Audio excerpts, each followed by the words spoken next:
Le château de Comarque, forteresse médiévale du Moyen-Âge, est un vrai bijou.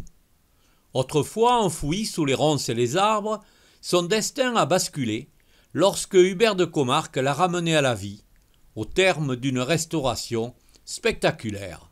Enfin, l'œuvre de nombreuses vies et de générations qui se sont succédées ici, hein, parce que le travail moi je suis très admiratif devant les artisans qui ont pu bâtir ces monuments. Planté sur son piton rocheux, le château affiche une très grande sérénité, celle des puissants, qui l'ont pourtant délaissé au XVIe siècle. Une particularité précieuse. Il n'y a plus de vie, et c'est ça qui est extraordinaire pour les archéologues, c'est qu'il n'y a eu aucun ajout depuis lors. Comme beaucoup au XIXe, où il y a eu beaucoup de transformations, mais là c'est resté dans l'authenticité. Et c'est le cas de la vallée, quand vous débouchez ici, cette vallée est complètement préservée, sauvage, et c'est ça qui est extraordinaire.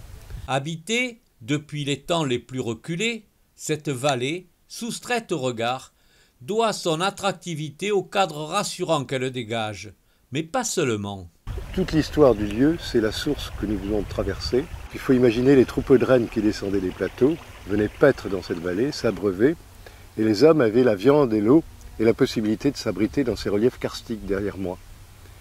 Et ensuite, l'époque païenne, elle est tellement abondante, cette source, c'était devenu une source magique. Et ensuite, la chrétienté, comme très souvent, récupère les rites païens, et on a fait la source Saint-Jean et la chapelle Saint-Jean, qui est au-dessus de moi, derrière moi. Je pense qu'il y a eu très tôt cette conscience que ce lieu et cette falaise et cette colline avaient des ressources effectivement inspirantes, disons. Et que c'était un vortex très puissant, ce que ressentent encore aujourd'hui beaucoup de gens compétents ou spécialistes. Et de nombreux chamans qui viennent du monde entier d'ailleurs, et qui ont considéré que ce lieu était très évocateur pour eux.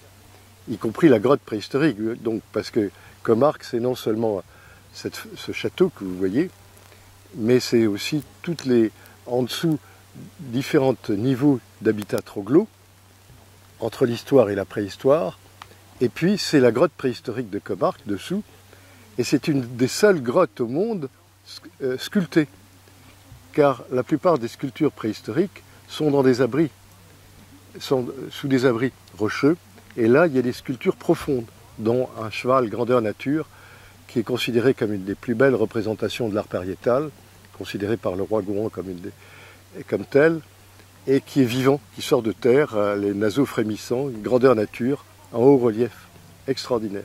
Mais il y a près de 150 gravures dans cette grotte. Un site au potentiel de découverte immense. Le sol actuel recouvre le niveau de vie des époques antérieures, d'environ 4 mètres. Ce que nous voyons là, c'est les greniers. On est juste au niveau des toitures de ces maisons troglo partout. Les trous de boulins sont à ras du sol. Et la grotte, alors cet exhaussement est considérable, s'est transformé en tourbe. Et la tourbe a la faculté de maintenir en l'état les pollens et les charbons. Et donc en faisant des carottages, on peut avoir la faculté de savoir comment était la faune, la flore, les paysages il y a 10 000 ans, 50 000 ans ou 100 000 ans. Le guide vert Michelin vient d'attribuer au château de Comarque 3 étoiles. Une récompense majeure, elle indique aux éventuels touristes que la visite du château vaut le voyage et qu'elle offre surtout une expérience inoubliable.